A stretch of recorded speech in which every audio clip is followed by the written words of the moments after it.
Guys, I want you to know, I read your comments all the time. In the last video I put out about some players going into the transfer portal, somebody asked the question, who else is going to the transfer portal? How many more of these athletes from over at Jackson State is looking to hit their transfer portal? Well, I'm going to be honest with you. It's no telling what's going to happen between now and May 1st. Because you already know May 1st, that's when the transfer portal opens back up again. And there's going to be a lot of athletes that's going to be moving around from school to school. It's not only going to be just Jackson State. It's going to be a lot of different college football programs that you're going to see athletes leaving from those programs, trying to take their talents to go elsewhere. And I mean, to be totally honest with you, Jackson State understands this just like all the other institutions understand it as well. And guess what? Jackson State is making some moves. And we're going to talk about this latest move that they got coming in there right after this.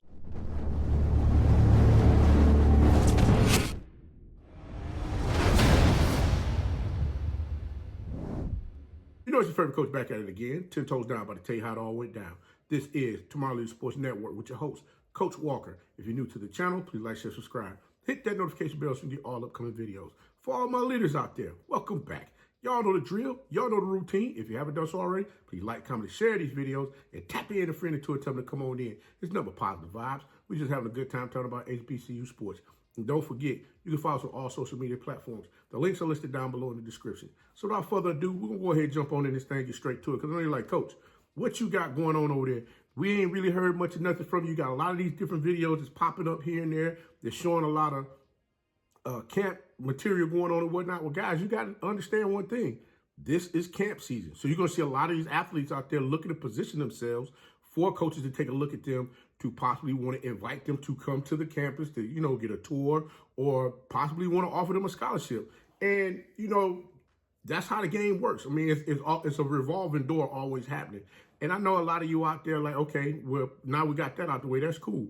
But I know the looming question that a lot of you guys have is, okay, we've seen a couple of linemen leave from Jackson State. Who do they have coming in there? Well, I'm going to tell you like this. Coach T.C. Taylor ain't got no problem with rolling the dice, boy, and shooting them bad boys, letting everybody know, hey, listen, I don't have no issue with going after those big fellas and having them come into our program, because what we have to offer them is something that they're going to want to be a part of. And that is the beauty of it right there. When you got a coach that's willing to take that chance, regardless of who it is, hey, shoot your best shot. Especially now that it has been reported that offensive lineman Jasper Friis has decided to take his talents and go into the transfer portal. Guys, yes, I know he was there one season last year when the previous coach was there, bringing in a lot of different athletes. And I thought this young man was going to come into the program and show up and show out, where he was going to have, you know, enough opportunities to get out there on the field, just do his thing. To see that he's decided that he want to take his talents and go elsewhere has me wondering exactly just how good is that competition is over there at Jackson State. I mean, it's got to be something going on when you got somebody decide they want to go ahead and jump into the transfer portal before the spring game even hit. So I'm wondering, Coach T.C. Taylor, what you got over there, brother? You got a little something extra over there, something a little spicy over there we need to be paying close attention to? Because, I mean, for you to have this big fella say he want to go ahead and hit the transfer portal right before the spring game, I'm like, wait a minute. Okay. wait a minute.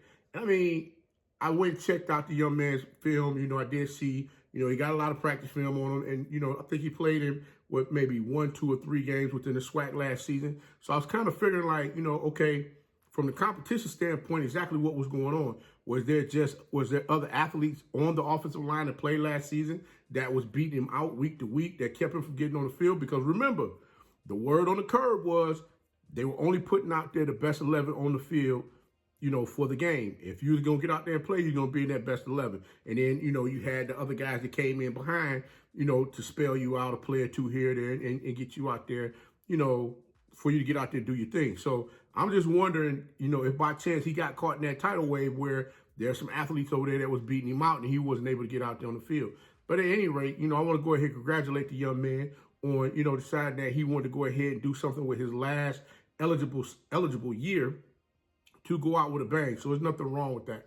But I'm sitting here and I'm looking at, you know, this young man that's coming into the program. Funny thing, guys, when I sit and look at a lot of these athletes from time to time that leave different programs and move on and go elsewhere, and then I look at the athletes that's coming in, I'm starting to see like a trend here where a few of these athletes, they kind of, from a measurable standpoint, they kind of, you know, even out to the individual that's leaving out. skill-wise could be just the same or even a little bit better, or, you know, they might be a project or two here and there. Or it might be a project or two here and there. And, you know, Jasper Friis leaving the Jack State program, y'all do know his measurables was 6'6", 330 pounds. Well, the next big fella that's coming to the program, Shamar Retro Allen. Yeah, they call him Retro. I guess he must be a throwback or something like that. Because this young man here that have Retro, he's that guy. You gotta give him that, because Retro, boy, that's a throwback right there. That's a throwback kind of name, and I love it. But, you know, he's an interior offensive lineman who's transferring in from Southwest Community College. Now, this young man played his high school football at Yazoo City High School, where he was ranked as the best offensive lineman in Class 4A in Mississippi. Now, this young man's ability to step laterally left and right when it comes to making those blocks, either he's chipping down the double team on the inside, or he's stepping to the outside to seal a play off because they're running the ball off his backside. This young man definitely has the ability to move left and right without it being a problem. Not only that, but you can watch this young man also, if they need him to pull, I can see him pulling down the line of scrimmage left or right would not be a problem as well. This young man definitely is able to keep his feet moving, and, you know, his kickback when it comes to pass protection, especially when he's playing on the offensive tackle position, he's able to maintain his balance without, you know, leaning too far forward or leaning too far backwards to where he will be off balance and that defender can just run over him or just sling him to the side and get back there and sack the quarterback.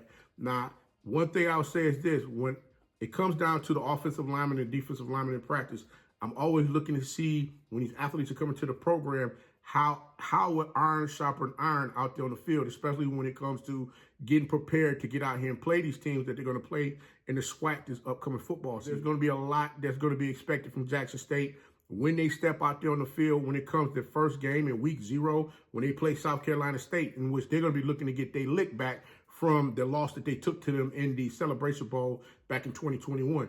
So I'm definitely looking at it from the standpoint of seeing, okay, just how these athletes, especially these linemen, are going to fit in when it comes to their offense that Coach T.C. Taylor and his offensive coordinator is going to be looking to put out there on the field. I believe this young man is definitely going to be an asset to the team because he has all of the necessary assets that he needs to get out there on the field and do what they need for him to do, which is block, open up those gaps to allow those running backs to run that ball up and down the field like they did last season. One thing that coach is going to ask of Retro Allen is this: I need for you to sink them hips a little bit lower and make sure you keep them hands inside, because a couple of times in some of the film that I saw, your hands were on the outside, which you were grabbing, you was holding on to that defender. That's going to be a flag, big fella. So I need you to make sure you keep them hands inside and drive out. But guys, other than that, Jackson State, you got a phenomenal athlete coming into the program, and definitely look forward to seeing this young man out there on the field this upcoming season with those Tigers, getting out there and making the main thing, and that is repeat to get back in their SWAC championship and move on from there to go play in their Celebration Bowl so they can get that monkey off their back that they've had for the past 2 years. But guys, coach going to go ahead and get up on out this thing. But until next time, be the one and lead.